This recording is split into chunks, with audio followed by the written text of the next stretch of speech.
Hi everyone, it is 10 o'clock and we are set to get started. Today we're going to talk about budgeting and building wealth. I just want to mention we do have some handouts today for you to pick up, and if you can't get them from the webinar, just email me afterwards and I can send those to you. I will also have a video of this webinar posted online. If you have any questions today, put them in the question box and we'll try to answer those. And we'll also take some time afterwards to try to answer any questions you might have. So today we are talking about budgeting and building wealth. I'm Andrea Johnson. I'm the Grant and Financial Education Coordinator for the Office of Consumer Credit Commissioner. And I just want to point out before we get started that this webinar is for informational purposes only and does not constitute legal advice. First, we're going to go over a little bit about what the Office of Consumer Credit Commissioner does. We license and regulate certain non-depository institutions, protect and safeguard consumers against abusive and deceptive lending practices. We educate consumers and creditors about their rights and responsibilities. Here are a few of the businesses that we license and some that we register. We license, for instance, payday loan lenders and pawn shops, and we registered debt management and settlement providers. So we are pretty active across the state of Texas. We also offer consumer assistance. Our consumer assistance protects consumers from misrepresentation, fraud, and deceptive practices. We address complaints, we provide information about credit transactions, we help you understand the terms of contracts and legal rights, and we are here to help you mediate disputes. If you feel that you have any concerns or complaints about any of the businesses that we license or register, you can call our Consumer Assistance Helpline. At the Office of Consumer Credit Commissioner, we also provide financial education through the Financial Education Coordinator, me, and informational seminars and webinars like this one, financial education materials, which can also be found on occc.texas.gov. We offer public service announcements and press releases, and we partnership with education-oriented organizations across Texas. This is where personally I like to give a little spiel about the Texas Financial Education Endowment. Since I'm the grant coordinator as well, this is something that I play a big role in and I'm very proud of. It is our endowment that gives grant funds to organizations who provide financial education programs for K through 12 adults and financial coaching across the state of Texas. So today we're talking about budgeting basics, and I'm going to go over a little bit about building wealth. And again, this webinar is for informational purposes only and does not constitute legal advice. And if you have questions, please put them in the box and we'll try to answer those. Financial stress can play a big role in your mental health. It can lead to poor physical health, delayed health care, unhealthy coping behaviors, and put a strain on your relationships. One survey taken by TD Ameritrade found that 41% of Gen Xers and 29% of Boomers ended their marriage due to disagreements over money. But there are several ways you can cope with financial stress. First, you need to understand your cycle of debt. Are you using a credit card every month to make ends meet? You can also create sources of income. You can work on a budget, which is what we're going to talk about today. You can also practice certain stress relieving techniques so you understand where you're getting caught up in the financial pitfalls that are causing all that stress.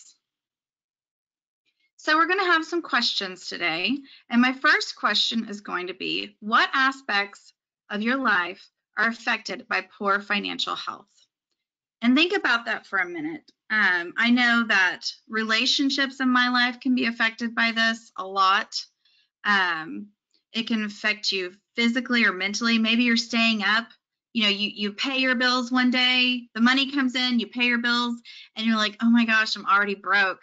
And so mentally you're going, how am I going to pay for my doctor's visit tomorrow? Well, now we're talking about your physical health and your physical stress. So it looks like, let's share that poll. 20% of you say physically it affects you. 60% say mentally it affects you. And then 20% of you say none, you're feeling fine about your finances. And that's really great to hear because hopefully we can all get to that point. So there are several benefits to budgeting. It helps you put control over your finances. It lets you set financial goals. It helps you to organize your spending. And it helps you plan ahead for what you want. Here's what a budgeting worksheet will look like, a basic budgeting worksheet. And this was just made in Excel and then put into a PDF, so it's really easy to use. It is one of the handouts today, and you'll notice that it talks about financial goals, and it talks about calculating your income. Then you have some places for all of your monthly expenses, and you really need to think about everything that you're spending money on to put it into this budget. Now, when we talk about these different budgeting categories and you think about housing, well, you're thinking about your rent or your mortgage, and it includes your property taxes and your homeowners or renters insurance. So not just that monthly mortgage or rent that you have to pay, but all the things that go into that. Now, when we're talking about transportation, we're talking about car maintenance, gasoline, your public transportation expenses, and parking. Utilities, we want to think about electricity, water, gas, trash, your cell phone service, which also could be linked to your internet, and your insurance, health insurance, life insurance, auto insurance. All of those are a factor when it comes to certain budget categories, and these are necessities. And then we talk about food and entertainment and miscellaneous and personal spending, savings, and giving. So when we talk about food, we're not just talking about the groceries that you're buying every month. We're also talking about what you're spending on eating out, which in my family can be a big problem because after you've worked all day long, then you're taking care of your kids, and you're starving. It's so much easier to order something than have to stand there and cook something. But it's really important that you take the time out to do that if you can. Think about entertainment, so fun things you might like to do, especially now that we're getting out more. You want to think about miscellaneous spending. I know that I have to plan ahead for pet expenses, and I have to, unforeseen pet expenses. And I have to plan for, other things that just kind of pop up during the month that you weren't expecting. Personal spending, haircuts, clothing, and always remember to try to pay yourself first. Putting some money back in savings is going to also help you to pay down some of the debt, get your budget in order, and build towards your financial goals and build your wealth.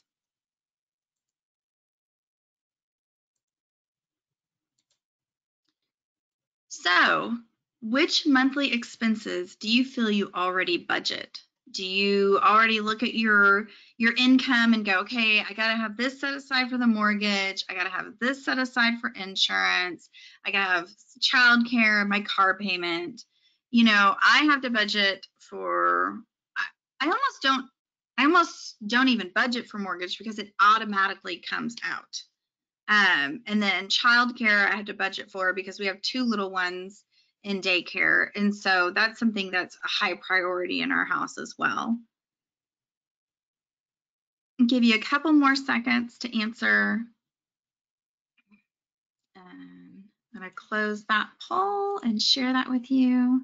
And it looks like 67% of you say you already budget your mortgage, 17% your insurance, and 17% your car payment. And those are big ticket items that are really important. Those are your needs and your necessities.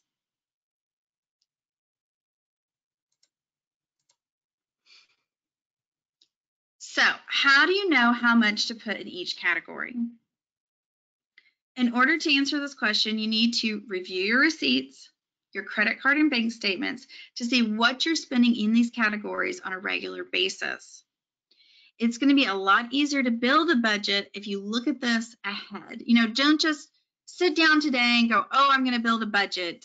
You need to maybe track things over the next month or so and write these things down, check all these boxes, and then that way you can put everything you need into these categories and really figure out what it is that you're spending.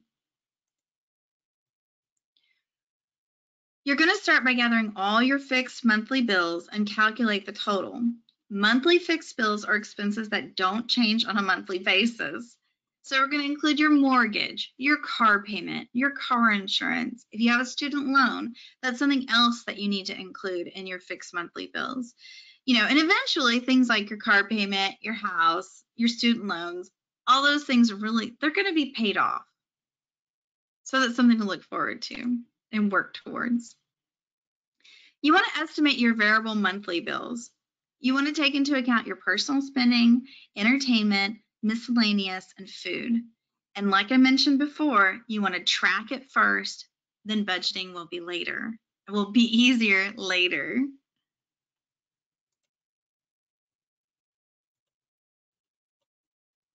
And I asked this next question because I want you to think about how much you're spending on extras. And the reason why I say this is because once you start building this budget, you might realize that you are spending more on extras than you should be. And when we go over budgeting percentages next, we'll decide, how much you really should be spending in these categories and where you can kind of scale back to see how you're doing. So let's take a look and see what everyone is saying today. It looks like 33% say 60% on extras, 33% say 40%, and 33% say 10%. So we're this group, we're kind of even across the board in our different categories. But, the ones who are spending 10%, y'all are on top of things, and budgeting is going to be quick and easy for you. Hopefully today you're just going to learn maybe a little bit about different techniques that you're not already using.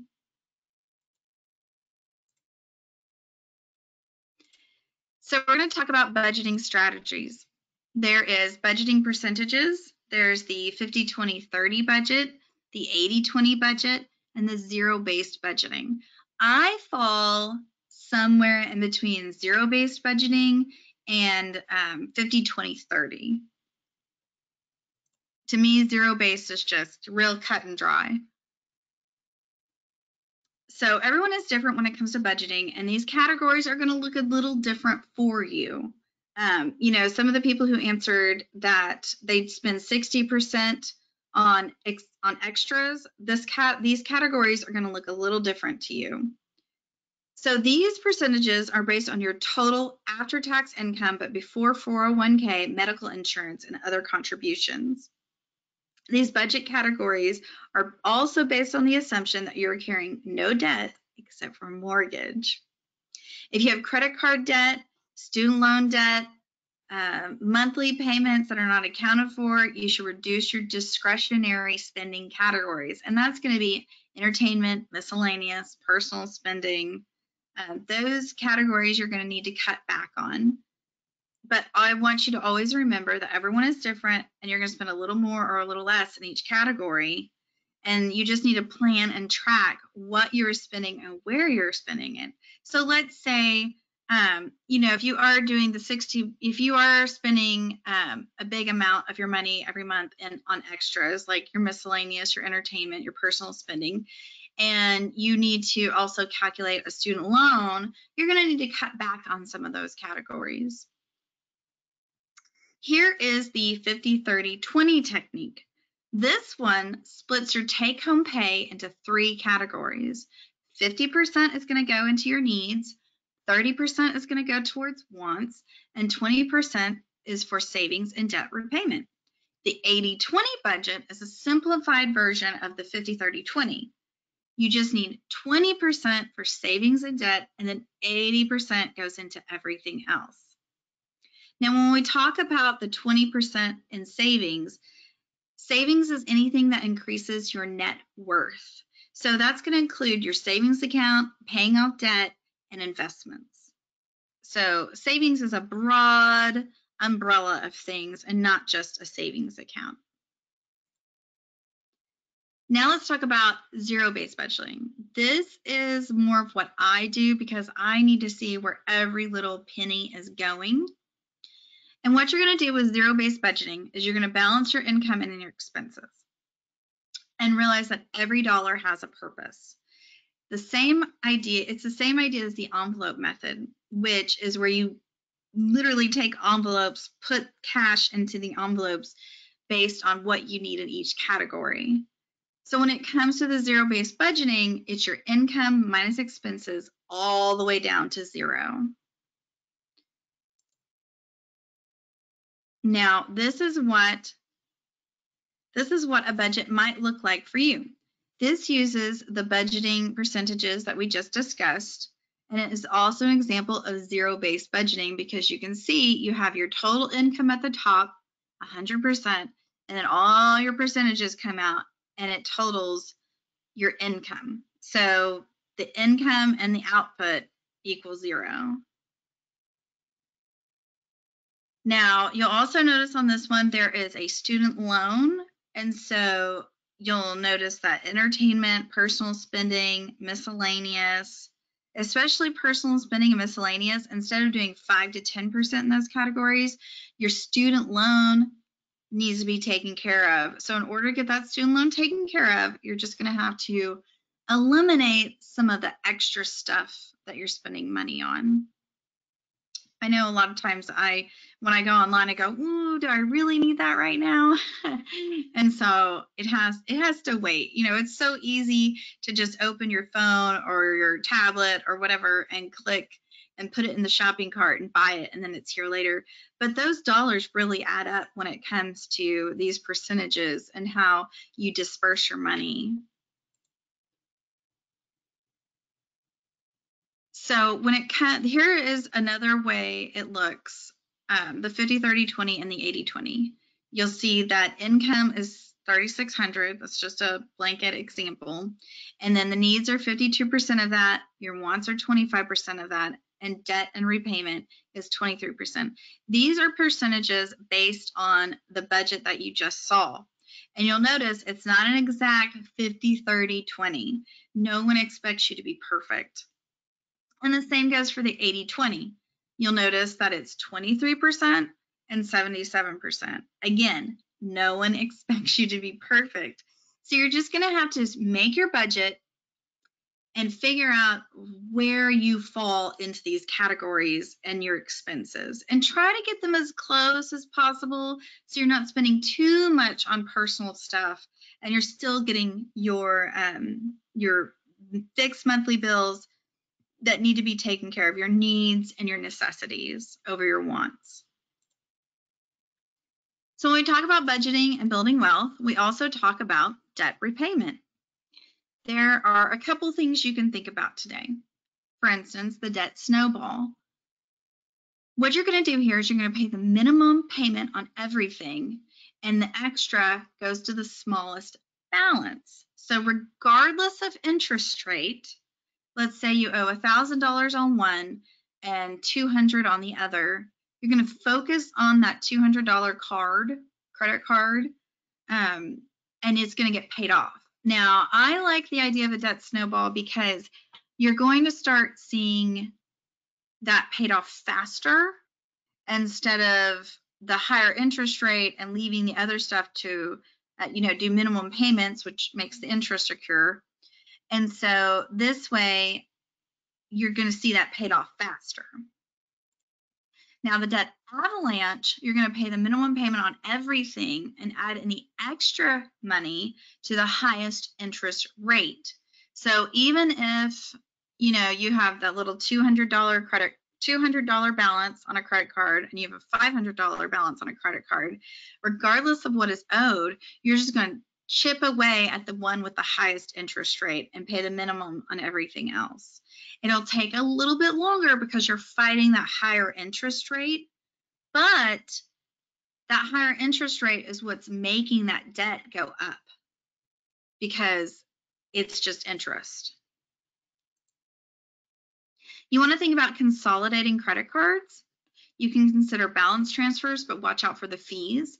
I mention this because you see all those offers saying consolidate and do balance transfer, 0% interest for 12 months. Well, if the balance you're transferring can't be paid off within those 12 months, you're going to be back where you started. And so you definitely don't want to run into that problem. Another thing about debt repayment is if you haven't already, then you need to stop using credit cards or other debt to finance living expenses. Like I mentioned when we started, if you are using a credit card every month to make ends meet, it's time to cut the credit cards and stop. You can also allocate extra money to pay down debt, and you can ask for lower interest rates. That might sound really far-fetched, but it never hurts to ask. They're either going to say go yes or no. When you call a bank or a lender or your credit card company and you say, I'd really like to pay this down. Can you lower my interest rate? And you might think the first thing they're going to do is laugh. But remember, it doesn't hurt to ask. It's always just a yes or a no. There are also ways for you to increase income. You need to check your paycheck for deductions. Make sure that you don't have any deductions that you could eliminate, and are your tax withholdings appropriate? Did you at one point put an extra $30 away from your paycheck every month for your taxes and you just kind of forgot about it? Are all the members in your house working? And are they contributing to the monthly expenses? If you live in a multi-generational home, for instance, is everyone pitching in? Do you have a talent where you could increase income on the side, like sewing or crafting? I, for instance, sew on the side. It's a hobby, but a lot of people have asked, oh, well, can you make this for me? And I'll do it, but I have other things to do, so it usually comes at a cost. Look into whether or not you qualify for government benefits. That's another way to increase income. And can you get a part-time job? If you're already working a full-time job, 40 hours a week, this may sound like a horrible option, but there are plenty of online things you could do, or a lot of the delivery companies, you could drive for just on the side a few hours a week. Or you can consider selling what you don't need. I know a lot of us, since we've been home, I sit around, I go, ooh, why do I have that extra large dog kennel sitting in my garage collecting dust? Well, I sold it. I didn't need it. It was just there. And it was out of sight, out of mind, until one day I walked through my garage and I said, well, I don't need that right now. And so I took care of it and got rid of it. And it saved me space and gave me a little extra money. Now, when you're talking about increasing, you need to talk about decreasing your expenses. One thing you can do is grocery shop alone or do curbside to know exactly what you are spending before you check out. A lot of places are offering curbside, so it's a lot easier to keep track of your money if you are just doing it online and you're not randomly picking up things all over the store. I always point out there's a reason why the toothpaste is on one side of the store and the milk is on the other side of the store, because they want you to walk through and just randomly put things in your shopping cart. So by doing this, by shopping online and having your groceries picked up, like go and pick up your groceries, because there's usually a lot of places don't offer a fee, then you're cutting back on those non-necessity items that you're just throwing in. Also, grocery shop alone, I suggest that because I know anytime I take my husband with me, it's going to cost me $50 to $75 more than if I had just gone by myself. Remember to carry a lunch to work so you're not eating out as much. I do this all the time. It's also great for helping you to weight loss, which is something I'm also working on. Entertain at home if you can.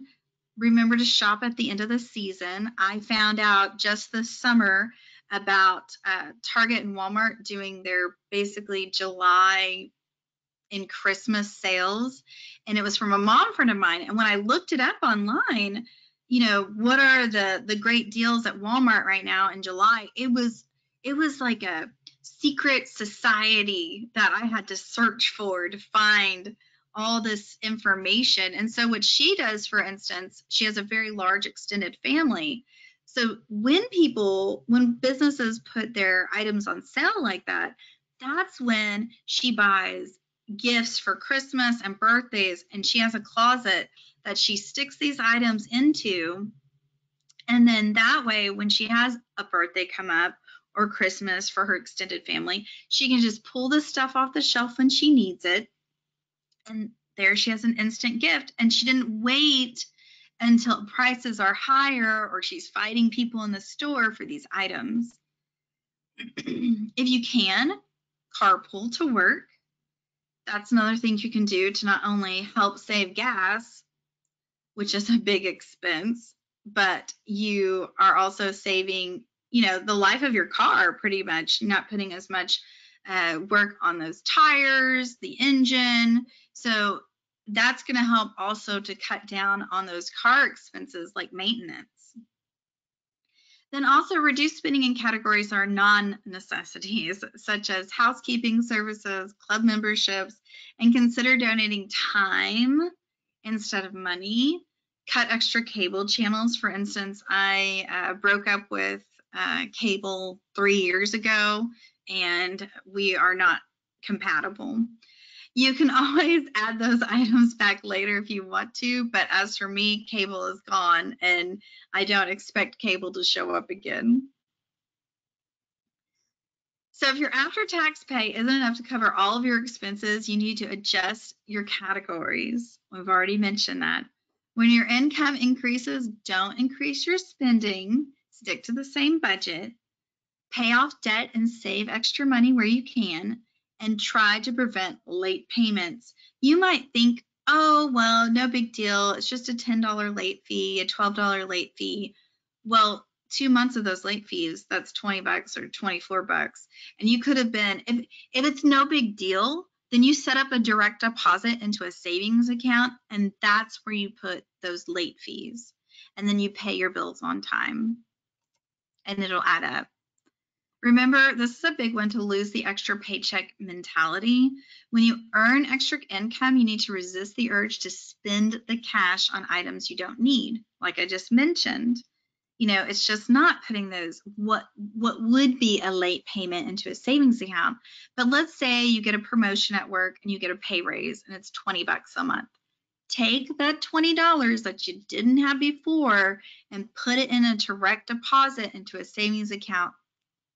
And try to not link it with your your work account. I have a work account and I have a savings account at a different bank.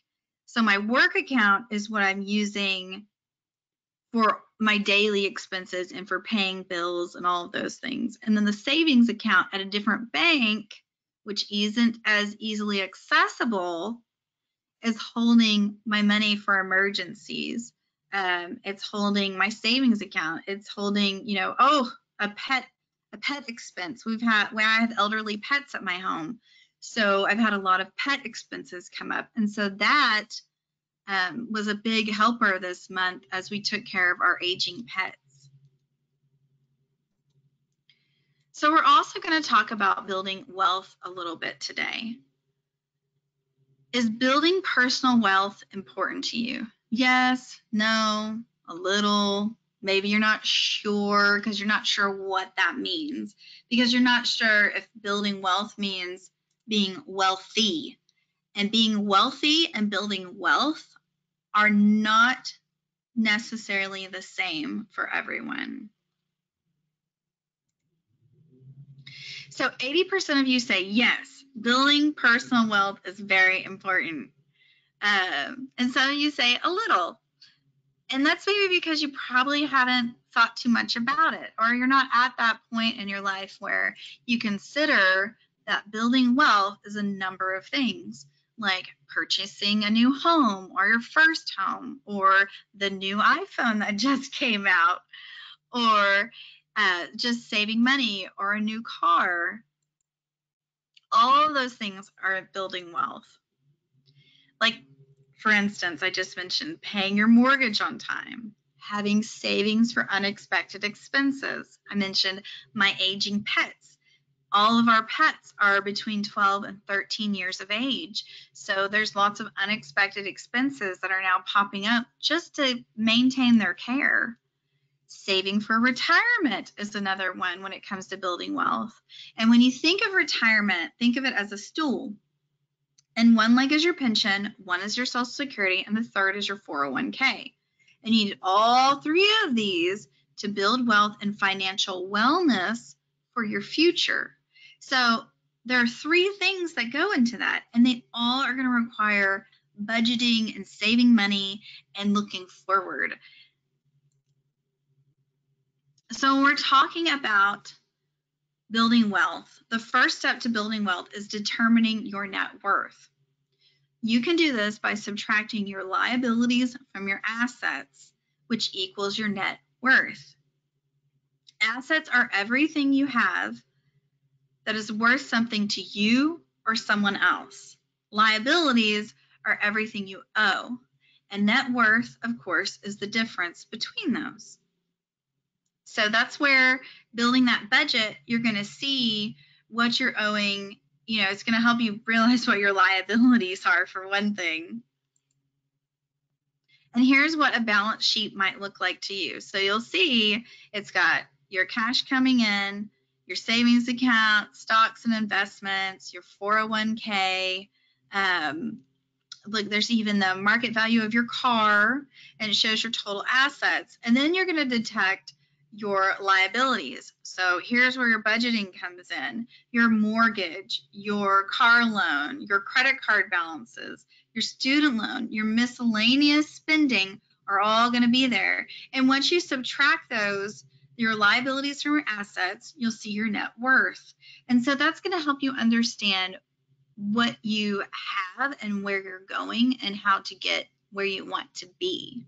Once you start seeing that net worth increase because your credit card balances are getting paid off, your student loan is getting paid off, then you're going to start seeing a bigger picture. And another thing that goes along with budgeting and building wealth is setting goals. You want to have short-term, intermediate, and long-term financial goals. Now, when we talk about short-term goals, those take less than a year, and it includes things like an emergency savings account, small household repairs, and maybe a weekend getaway, which I could use right now. It includes intermediate goals that take 1 to 4 years. So putting together a down payment on a vehicle, extended vacation, major home repairs, and long-term goals take 4 years or longer.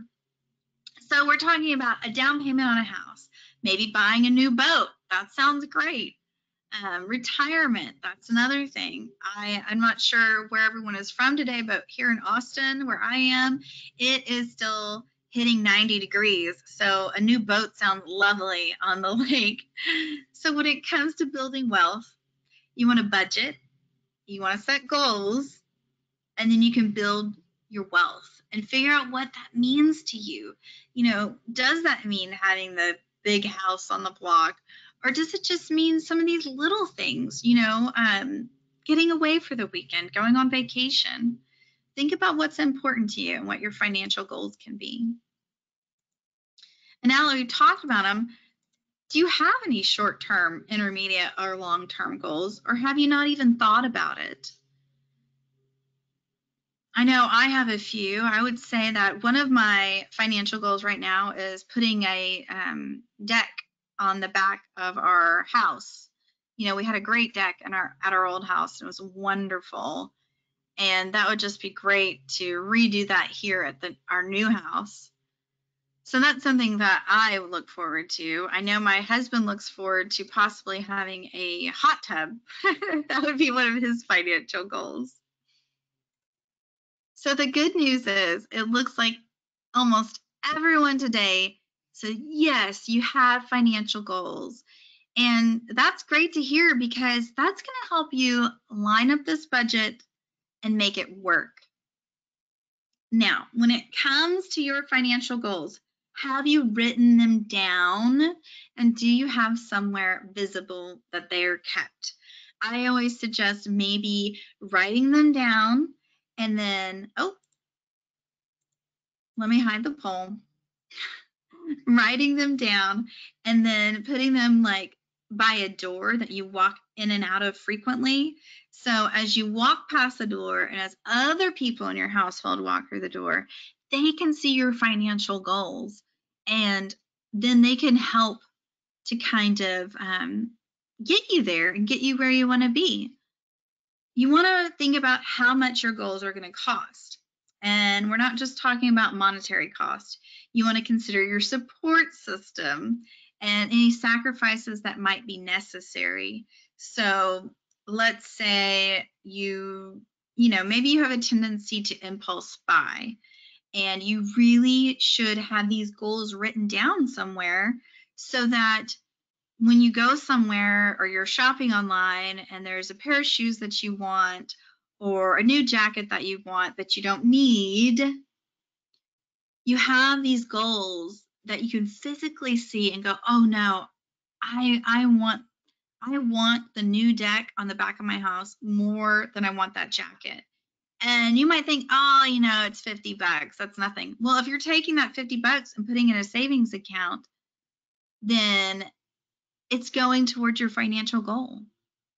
Make sure you communicate your financial goals and rank them in an order and share them with your family. Like I said, if they're posted somewhere visible that everyone can see, even when your friends come over and they see, your list and are like, why do you have a new car written down on the side of your door?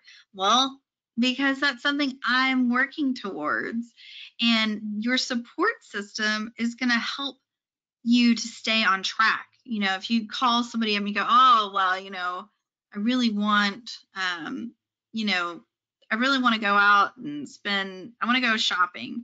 And they go, oh, where are you going shopping for? And they can kind of help you scale back on what you're looking for and help you be more specific and cut back on that impulse spending. You want to establish a timeline when it comes to your financial goals. Use this to determine the monetary line item in your budget that we just discussed. And for example, if your goal is to save $1,000 for a new car, for a new car down payment over the next 18 months, you need to set aside roughly $56 a month, which is $1,000 divided by $18. So you got $56 a month. And so that's really not that hard to come by over 18 months. You want to be flexible and keep your eye on the prize. You may have to reset or compromise with your financial goals, but a setback does not mean you're unsuccessful. Like I mentioned before, we are dealing with aging pets in our household. And so that put a strain on some of our savings, but we were lucky to have that money aside to take care of our pets. And we just have to work back at putting that money back in savings for the other financial goals that we have. And I want you to remember that goal setting is a process not only for finances, but it can work for your career, your self-improvement, your education, and overall wellness. There are plenty of people who are going back to school right now and getting their master's degrees or their bachelor's degrees, or they're, graduating from high school. Maybe they dropped out of high school and they're taking this time and graduating from high school finally. And that's something that you should have a goal for, that you can write down, that you can see every day and work towards. And I want to mention that budgeting can help you do more than just figure out your bills. It can help you do more than build wealth. It can help you do more than set goals. It can help you ease the impulse to cash crunch. I mentioned that a few times, where you're not just going out and buying the new pair of shoes or the new, you don't need a whole wardrobe. And so you are easing that impulse by looking at a budget and setting financial goals. Budgeting helps you to save money. Budgeting helps you heal your credit score. So budgeting and credit go hand in hand. because when you start looking at your credit and any dings that you have on your credit report, you can turn around and build your budget and help work towards getting those things taken off. You know, if you've got something in collections, you could put that in debt repayment.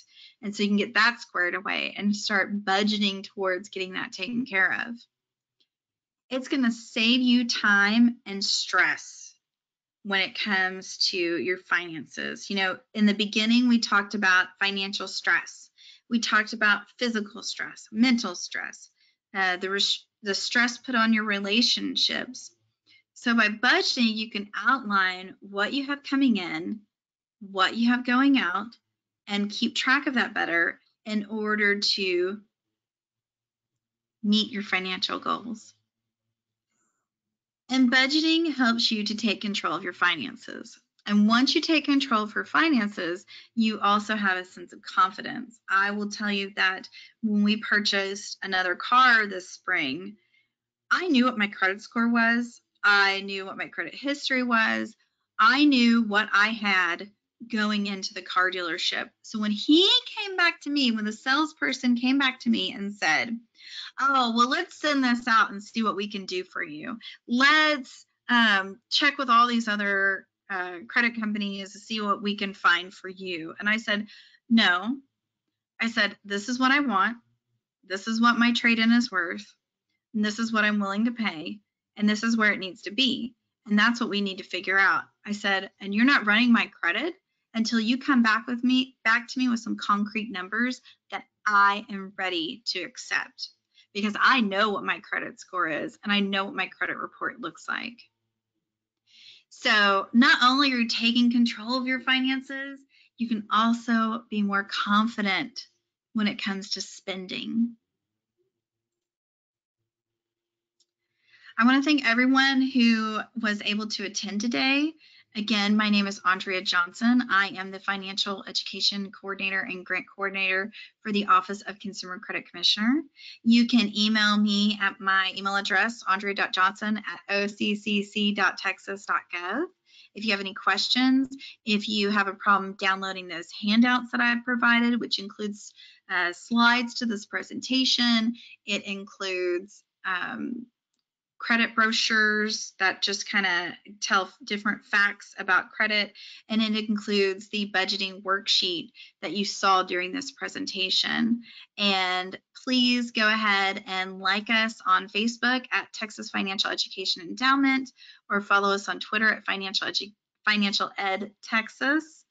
And I look forward to any questions or comments. And I will stick around for about 5 minutes right now if you want any questions answered, or you can just email those to me and I will get you back as much information as possible. Thank you. It's been great talking to you all today. And next week I am covering financial education for young adults. So if you have someone, maybe a high schooler in the household, who might be interested in going over the basics of budgeting, their credit report, and what those things could, what those mean for their future.